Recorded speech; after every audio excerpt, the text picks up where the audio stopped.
in my mind, when I saw you, I kind of, and maybe I'm being unfair, and let me ask you this. Are you, in South African terms, what one would call rather, um, maybe it's not a nice way to say it, but are you the South African female Karel Niehaus? That's a lovely question to start off with. It actually is a fun question because actually, people on X are quite hilarious because Hmm. they don't know anything about our lives, but then they make up adventure tales and Yeah. fiction. So, yes, apparently I'm married to Cole Niehaus. We have a child together Okay. and et cetera, et cetera. The truth is that I've known Carl for quite a few years and I have a lot of respect for him. I think I can understand similarities between himself and myself because I was born, as you would have seen in the Jesse interview, into a very Orthodox Jewish family Yeah. and Yeah. a very conservative family. And I felt no resonance with that family. So to break out of the Jewish culture, which is, as you know, very Tough. exclusive and it's difficult to break out of and rebel against that. Hmm. It was not easy.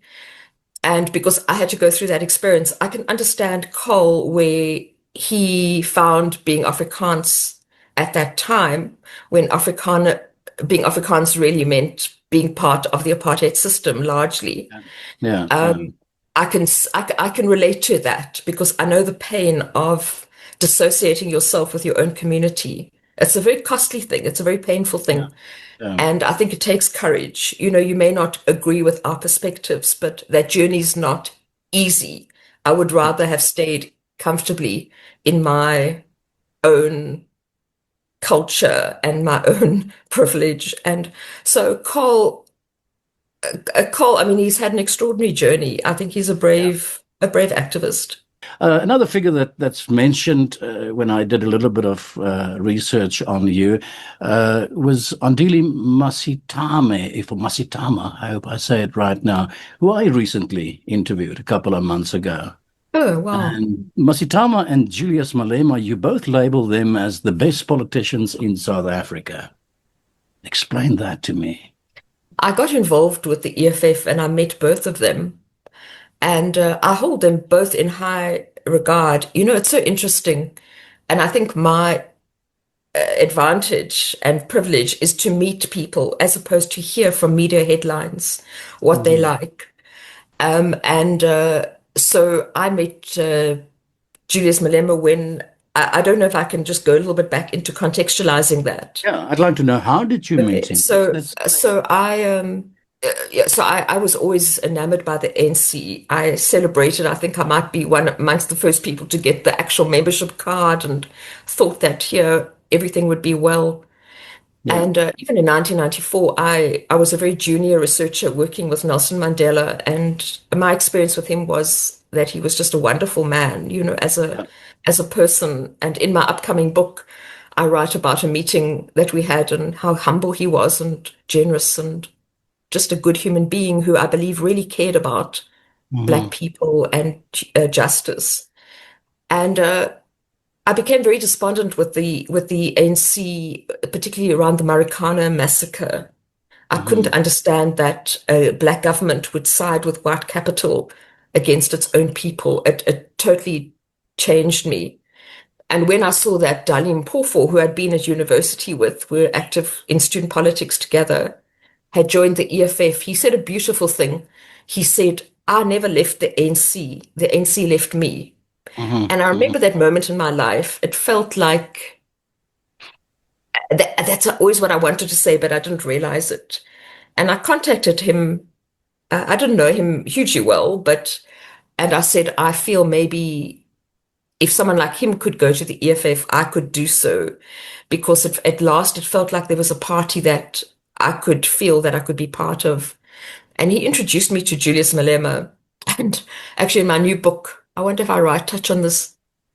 I might actually. I met Julius and I went through the office. There was a lovely spirit and met a lot of the fighters. This was in 2013, before as the party was being launched.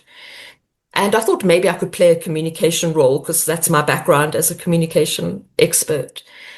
And I went through to Julius called me, like, come, come, come. And I went into his office and I sat down with him and I said, Julius, I have a big problem with you. I don't know that we'll ever be able to work together because ideologically we're very different. And he looked at me like I'm crazy. Like, what is this white woman doing sitting before me? And she's telling me she has ideological issues. And I said, you support Orlando Pirates. I'm like a Kaizer Chiefs fanatic, which I really am. And Hmm. he laughed like crazy. He had such good spirit. And I just thought he was just very, he received that comment very well. Let me interrupt you there just for the sake of it's a lovely story and I want to hear more details. Was this at the formation of the EFF? This was post Julius Malema, ANC Youth League leader. Just give me the kind of So moment in our history. So that was, I think it was in 2013. I mean, the party, there'd been talks about the formation of the party earlier than that, but they had started to gather some people. So Dali Mpofu had just joined, Floyd was there. There were a Mhm. number of other politicians, Yeah, yeah, political figures. And I had wanted to, it was just prior to the 2014 election, which was obviously a pivotal election. yeah, So I thought perhaps I could go in and help on election matters, which yeah, I'd done actually both for the ANC before and for independent newspapers. I was one of the pollsters. yeah, So I thought behind the scenes I could go and assist. And yeah. within that meeting, Julia said to me, "No, we welcome your effort and help us." And so actually, what I did, which very few people know, is that I took off a year from corporate. At that time, I was financially okay to do that. And I really just dedicated myself to the EFF as a volunteer Hmm. because I saw a lot of promise. And I worked with Julius, I worked with Godric Godi, I worked with Mbaseni a lot, and I met Andile. And I must say that, the impression of people that the EFF is an uneducated movement is so false. Yeah, Working with Julius at critical times where strategic decisions had to be made, I was extremely impressed by his ability to think on the spot, to yeah. come up with strategic options, to deal with problems that none of us could really deal with. It was a new territory for many of us going into elections, submitting national lists, making sure that we were compliant. And he was great, and I enjoyed my experience with him. I think he's an extremely intelligent man, and I'm always surprised when people say he isn't. When it comes to Andile, I think as I said in that interview, one of the greatest minds of our time. I have enormous respect for him, and he taught me probably more than any other person I've met about the need for Black consciousness in South Africa. I have a great deal of respect for him.